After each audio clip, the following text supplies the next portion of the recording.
Bismillahirrahmanirrahim. Assalamualaikum warahmatullahi wabarakatuh.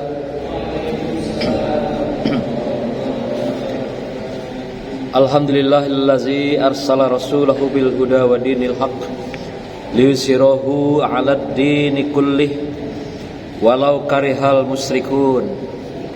Asyhadu an la ilaha illallah wahdahu la syarikalah wa asyhadu anna Muhammadan abduhu wa rasuluh la nabiyya ba'da. Allahumma shalli wa sallim ala sayyidina Muhammad wa ala alihi wa sahbihi ajma'in. Amma ba'du. Hadirin yang dimuliakan Allah, para jemaah salat zuhur yang berbahagia, wabil khusus anak-anakku sekalian, santri santriyah yang dimuliakan Allah, para ustadz, para ustazah, tuan guru yang hadir pada kesempatan yang berbahagia ini. Kembali kita melanjutkan tadabbur kita, ngaji kita, satu ayat ba'da salat zuhur, surat Al-Anfal ayat yang ke-7 pada hari ini. Sebelumnya surah ini sudah bercerita dari awal sampai ayat ke-6 adalah tentang perang Badar. Perang Badar kita ketahui telah berlangsung pada tahun kedua Hijriah, di mana pada masa itu Nabiullah dan para sahabat melakukan hijrah dari Mekah ke Madinah, dan dalam fase itu dijalinlah sebuah perikatan kerjasama perdagangan antara suku kafir Quraisy dengan kaum muslimin yang berada di Madinah. Tetapi lagi-lagi namanya juga kaum musyrikin, kaum munafikin, selalu mengingkari janji-janjinya dalam ikatan kesepakatan yang telah dilakukan di antara mereka. Lalu pada tahun kedua timbullah perintah Allah agar menghadang mereka, bagi suku Quraisy ini yang dari Mekah yang akan berdagang ke Sam, negeri Sam. Negeri Sam itu cukup jauh dari Mekah, 1.500 km. Jadi kalau perkiraan itu antara Jambi dan Jakarta ya, itu sekitar itu. Jadi 1.500 km. Tapi dia harus melewati Madinah. Sedangkan Madinah dengan Mekah itu sekitar 500 kilo. Nah, kemudian Badar itu antara Madinah dengan Bukit Badar itu sekitar 150 kilo. Jadi Rasulullah dan para sahabat menghadang kaum Quraisy itu yang dari Mekah lewat perbatasan Madinah itu 150 kilo perjalanan. Karena kaum Quraisy yang akan berdagang dari Mekah ke negeri Sam itu 1.500 kilo. Jadi perjalanan sekitar 2 jam lah kalau naik kendaraan. Kalau mereka jalan kaki bisa sampai 2 minggu dari Mekah itu ke posisi Bukit Badar itu 350 kilo jaraknya dari Mekah ke Bukit Badar. Dari Madinah 150 kilo. Dari Mekah ke Madinah 500 kilo. Nah, itu jarak yang ditempuh. Jadi ketika mereka menghadang kaum kafirin ini, itu perintah Allah melalui Rasulullah SAW agar mereka menepati janjinya, dan sekaligus Allah perintahkan ambil kembali harta benda mereka yang ditinggalkan kemarin di Mekah yang dikuasai oleh kaum kafir Quraisy itu. Ambil kembali, kata Allah, apa yang sudah ditinggalkan waktu mereka melakukan hijrah 2 tahun sebelumnya. Nah, dihadanglah di Bukit Badar itu perintahnya.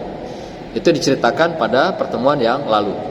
Nah, pertemuan hari ini Allah mengingatkan kembali terjadi perdebatan di antara kaum muslimin mendebat Rasulullah sallallahu alaihi wasallam.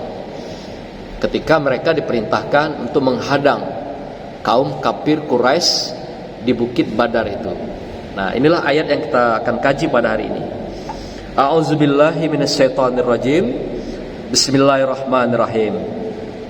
Wa iz ya'idukumullahu ihdat tayyibataini annaha lakum wa tawadduna an ghaira zatis sauqati takunu lakum wa yuridullahu an yuhiqqal haqqa bikalimatihi wa yaqta'a dabirul kafirin.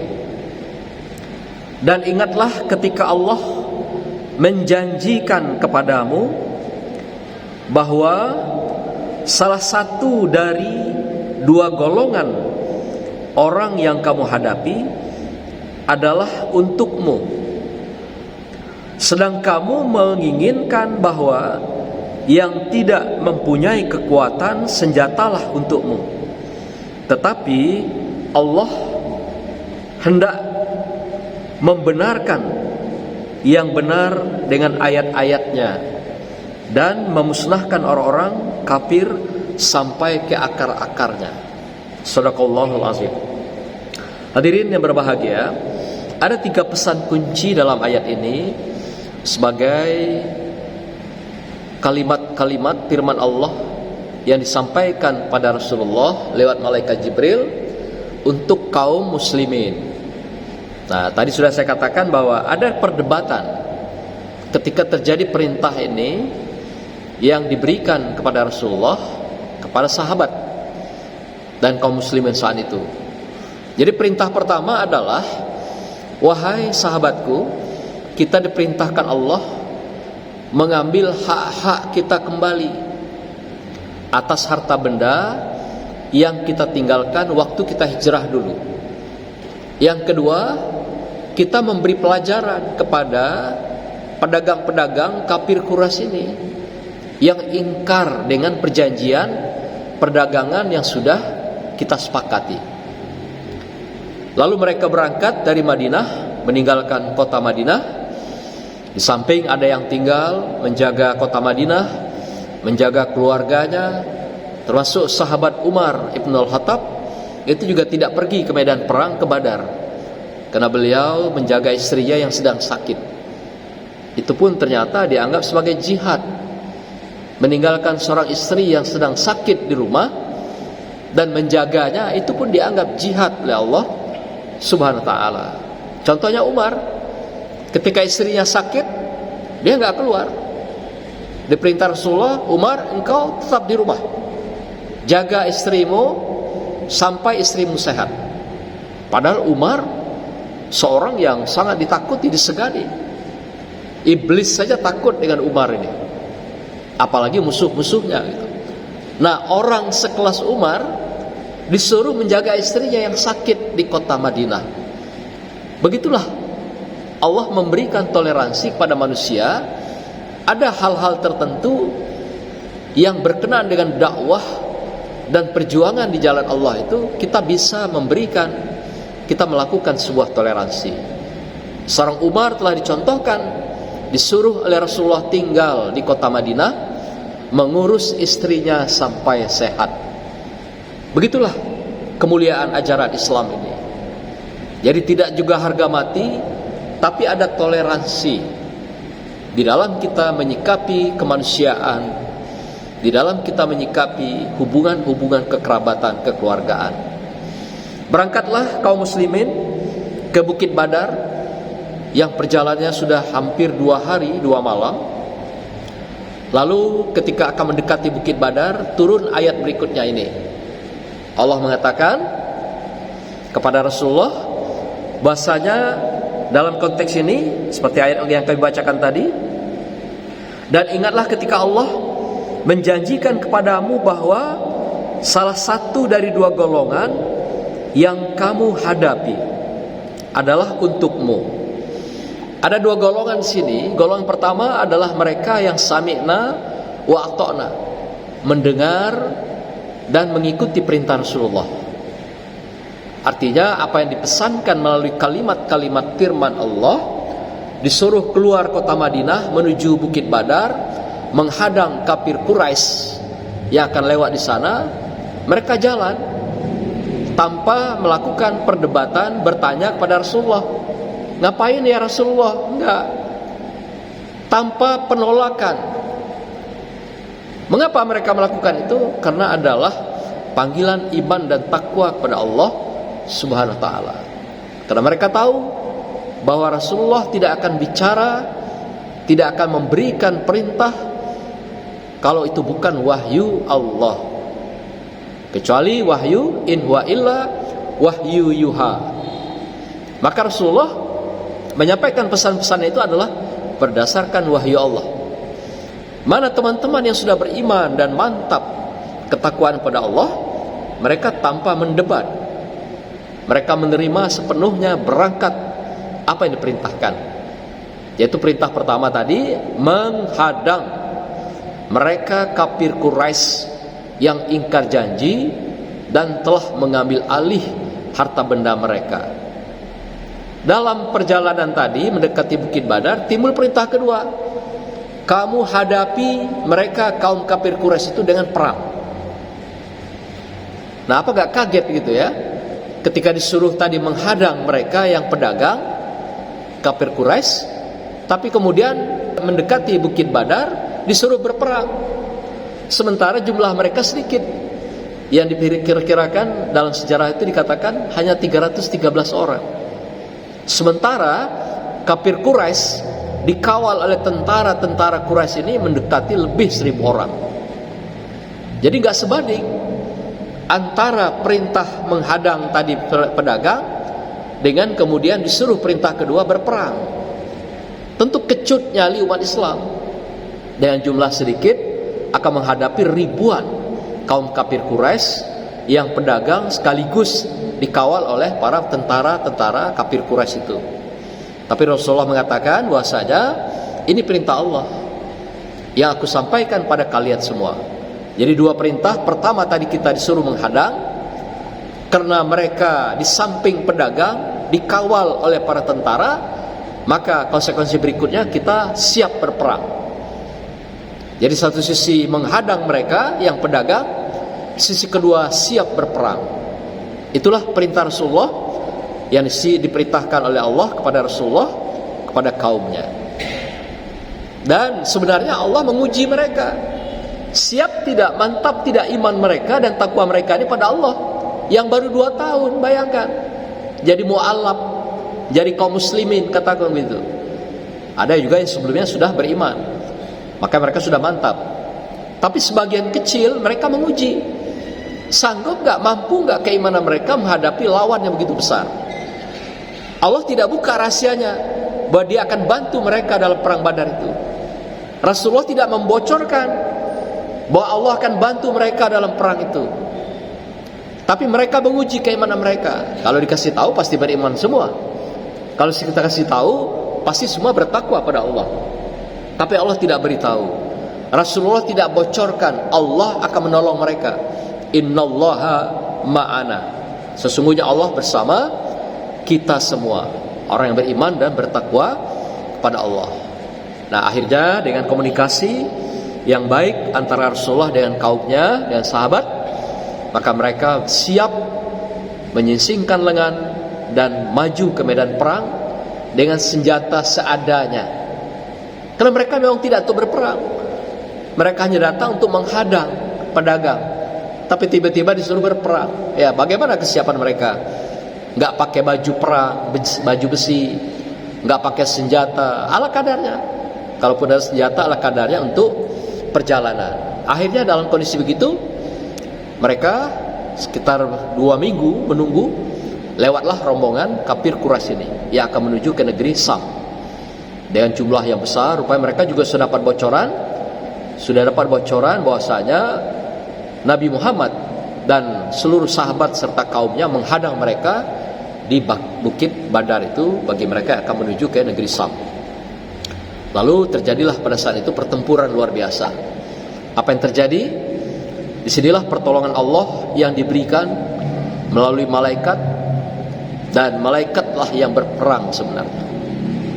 Beberapa riwayat kita menemukan dalam tafsir, antara sahabat dengan kafir Quraisy itu hampir-hampir tidak bersentuhan badan. Ketika mereka akan memenggal leher musuh, tahu-tahu lehernya sudah potong, sudah lepas. Ketika akan memenggal badannya, tahu-tahu badannya sudah terluka parah. Ketika akan memotong tangannya, tahu-tahu tangan itu sudah terpotong. Begitulah Allah menolong kekuatan umat Islam dengan melalui para malaikat dalam peperangan saat itu. Sehingga apa yang terjadi? Sahabat dibuka hijabnya matanya itu, sehingga dia bisa melihat betapa banyaknya pasukan kaum muslimin yang bersama mereka. Sehingga mereka yang tadinya ciut, takut, gentar, tapi melihat jumlah yang begitu banyak, sampai puluhan ribu orang, sehingga mereka menjadi kuat dan semangatnya luar biasa menyala-nyala, mengajang, menghancurkan kafir Quraisy ini dengan gagah berani. Sehingga pertolongan Allah melalui para malaikat ini, mereka memenangkan pertarungan yang luar biasa ini. Sehingga dikenallah kemenangan pertama, perang yang pertama yang terbesar itu adalah perang Badar, dan perangnya lagi pada bulan puasa lagi. Mereka bisa memenangkan perang itu dan siap-siap juga masuki bulan suci Ramadan. Yang kedua, pesan Allah dalam ayat ini dikatakan, annaha lakum wa tawadduna anna khaira zatis sauqat. Kata Allah, sedang kamu menginginkan bahwa yang tidak mempunyai kekuatan senjata untukmu. Nah, maksudnya tadi Allah kan perintahkan menghadang mereka yang pedagang, tapi tiba-tiba di tengah jalan disuruh perintah perang. Maka terjadi perdebatan. Perdebatan itu ada yang tetap sami'na wa ata'na, beriman bertakwa pada Allah, tetap siap melaksanakan perintah Allah lewat Rasulullah. Tapi yang kedua enggak siap. Mereka mendebat Rasulullah. Ya Rasulullah, bukankah kita tadi disuruh perintahnya adalah untuk menghadang mereka pedagang, bukan berperang? Sekarang dengan kekuatan kita yang kecil, apa mungkin kita menghadapi mereka yang ribuan orang? Rasulullah dengan tersenyum tetap memberikan keyakinan mereka, kita tetap maju karena inilah perintah Allah. Karena kalau sudah namanya perintah Allah, pasti Allah bersama kita. Kalau sudah kena iman dan Allah dan takwa pada Allah, pasti Allah bersama kita. Iman adalah kita memikirkan dunia akhirat kita yang kekal abadi. Sedangkan pikiran tadi yang pertama, yang jelek itu menghadang pedagang, dia akan mengambil rampasan perangnya. Itu yang dipikirkan dalam otaknya itu. Nanti dapat dari pedagang ini rampasan perang, maka itu akan dibagi-bagi menjadi kekayaan mereka. Ternyata Rasulullah tidak. Jangan berpikiran bahwasanya dengan rampasan perang itu kita akan menjadi makmur, sejahtera. Tidak. Allah katakan juga dalam yang lain, rampasan perang itu adalah milikku, kata Allah. Maka itu pada Rasulullah diperintahkan bagi rata semuanya. Berapa semua jamaah, berapa semua kaum muslimin, bagi rata semuanya. Tidak boleh ada yang melebihi, terutama yang merasa yang muda-muda. Wahai Rasulullah, kami kan muda, kami banyak membunuh mereka. Padahal yang bunuh tadi malaikat. Lalu mereka menyatakan kami berhak mendapatkan lebih banyak. Oh tidak, kata Allah, rampasan perang itu milikku. Maka itu bagi rata Rasulullah. Pada mereka tidak ada yang lebih, tidak ada yang sedikit. Semua sama rata. Nah, begitulah cerita keadilan. Karena kata Allah, yang aku minta di sini bukan harta benda itu yang akan berbagi, tapi iman dan takwa kamu. Sejauh mana kamu sanggup dengan iman dan takwa itu menghadapi musuh yang banyak itu dengan jumlah kamu yang sedikit, itu yang aku minta. Bukan pikiran kotor kamu nak bagi-bagi harta rampasan perang itu, bukan itu kata Allah. Tapi aku memuji iman kamu yang sudah 2 tahun hijrah ini. Nah, inilah bujukan diberikan Rasulullah, dipermasikan bahwasanya target kita bukan harta benda, tapi kita adalah menghabiskan kaum kafirin itu yang akan menjadi perusak umat Islam pada dekade selanjutnya atau perjalanan sejarah berikutnya. Nah, dengan mengerti bahwasanya apa yang diminta Rasulullah dan pesan Allah ini dengan kalimat Allah ini, Maka mereka menyadari. Maka apa dikatakan dalam pesan ketiga dalam ayat ini? Allah katakan, wa yuridullahu ayyuhiqqal haqqa. Nah, ini pesan Allah. Tetapi Allah hendak membenarkan yang benar dengan ayat-ayatnya. Jadi selain Allah tadi menguji iman dan takwa kaum sahabat saat itu, tapi juga Allah ingin membuktikan yang benar itu secara benar, bahwa ayat Allah itu benar adanya gitu. Apa yang dikatakan bahwa kamu yang beriman bertakwa pada Allah, pasti aku menangkan, pasti aku bela, pasti aku akan bela mereka, kata Allah. Maka itu dalam ayat-ayat yang lain banyak sekali dikatakan, ya roja mah roja, barang siapa yang berserah diri kepada Allah dengan sepenuh hati, sepenuh iman dan takwa, makhroja, Allah akan keluarkan mereka dari berbagai kesulitan hidup. Allah akan berikan jalan kemudahan hidup. Yang sulit jadi mudah, yang susah ngapal akan jadi diberikan kemudahan-kemudahan, yang bodoh akan dipintarkan, yang tertinggal akan menjadi orang terdepan, yang di belakang akan menjadi orang maju. Begitulah bagi mereka yang iman dan takwa pada Allah. Dan banyak sekali ayat yang bercerita tentang bagaimana kekuatan iman itu dalam kehidupan kita. Pada siapa beriman bertakwa pada Allah, diberikan barokah Allah, diberikan kemenangan, turhamun, dijadikan kamu orang yang tak takut, dijadikan orang yang barokah. Banyak sekali diberikan itu. Dan diberikan rezeki yang tiada terduga, min haitsu la yahtasib. Siapa yang beriman bertakwa pada Allah, takwa pada Allah, maka akan diberikan jalan-jalan kemudahan, rezeki, kemudahan, kesehatan, dan berbagai hal nikmat dan juga berbagai anugerah Allah yang tanpa kita duga-duga, min haitsu la yahtasib, yang tidak kamu ketahui, yang tidak terpikirkan oleh kamu, tapi Allah buka pintu-pintunya, keran-kerannya, nikmat dan anugerah Allah itu. Inilah kunci iman dan takwa pada Allah. Ini yang diminta pada para sahabat. Maka itu dikatakan di sini dengan sangat tegas, Allah ingin, yaitu ayyuhiqqal haqqa. Allah akan membuktikan kebenaran itu secara benar terhadap kalimat-kalimat wahyu-wahyu yang telah Allah berikan kepada kamu, kepada kita semua. Itu pembuktian sebagai pelajaran kita bahwa siapa yang beriman bertakwa pada Allah, dipastikan Allah akan bersama mereka, Allah akan menolong mereka, Allah akan berikan jalan kemudahan kehidupan di dunia dan juga jalan kebahagiaan di akhirat. Nah, di akhir ayat ini katakan oleh Allah, yuhiqqal haqqa bi kalimatihi wa yaqta'a zabiral kafirin. Allah hendak membenarkan, menunjukkan kebenaran pada kamu secara benar tentang ayat-ayatnya bagi orang-orang yang beriman dan bertakwa pada Allah itu. Inilah Allah buktikan di awal melalui perang ini. Allah buktikan. Yakin gak kamu dengan iman takwa itu walaupun jumlah sedikit, tapi bisa mengalahkan kekuatan yang besar. Nah, sekarang kan terbalik ya. Kita jumlahnya besar, tapi takut sama yang kecil gitu. Malah kita dikalahkan oleh kelompok yang kecil. Kenapa itu? Karena iman dan takwa kita masih goyang, iman dan takwa kita masih rapuh, iman dan takwa kita masih Senin Kemis, masih bolong-bolong. Sehingga Allah belum menolong kita sepenuhnya.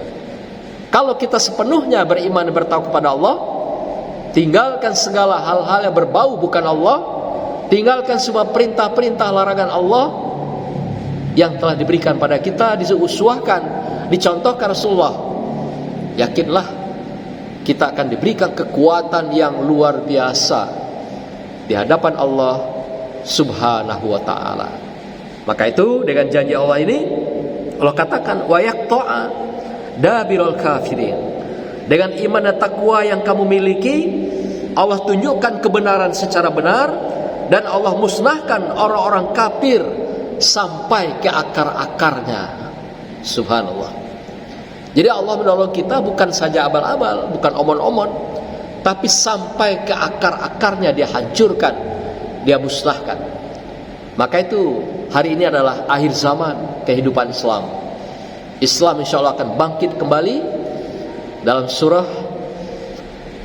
Al-Rahman ya diungkapkan, yafra'ul mu'minin, bahwa akan dimenangkan kembali kaum muslimin mukminin itu di akhir zaman, ketika nanti datangnya generasi Rasulullah yang kita kenal dengan Al-Mahdi. Inilah nanti akan memberikan sebuah jalan daripada keselamatan umat Islam, kebangkitan umat Islam yang sudah mulai rapuh, tapi akan menjadi kekuatan raksasa di muka bumi Allah ini. Allah buktikan kebenarannya secara benar, tapi dengan catatan umat Islam akan mantapkan iman dan takwanya di hadapan Allah Subhanahu wa taala. Allah akan bangkitkan kembali Islam itu di tengah bumi Allah yang kita huni saat ini. Demikian Bapak Ibu sekalian, anak-anakku sekalian, barakallah. Wassalamualaikum warahmatullahi wabarakatuh.